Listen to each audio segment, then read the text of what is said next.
નમસ્કાર દોસ્તો, આજના વિડીયોમાં તમારા બધીનું હાર્દિક સ્વાગત છે। આજે આપણે એક માંડવી અમે જે 10 વીઘાની કાઢી હતી ને, તે માંડવી અમે વરસાદના બારી રહી ગઈ હતી 2-3 દિવસ, તે માટે હવે એને ગેરેજમાં નાખી હતી। તો હવે તે માંડવી તમે જોઈ શકો છો, એમાંથી બટાઈ ગઈ ટૂંકમાં, એટલે ફૂગ જેવું થઈ ગયું। આમ ધવાડા, આમ તમે પગ મારો તોય ધવાડા નીકળે એવું થઈ ગયું છે અત્યારે।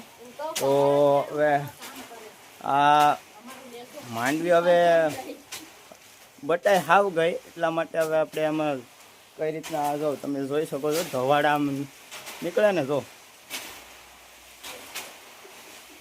તો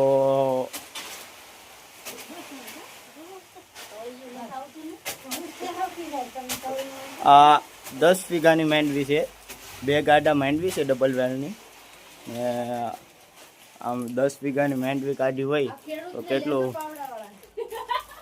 યાર, ખેડૂતોને થોડુંક તો દુઃખ થાય ને, કે કારણ કે એટલી મહેનત કરીને પછી માંડવી છે એટલે આ રીતના બગડી જાય, બટાઈ જાય, કેટલું દુઃખ થાય।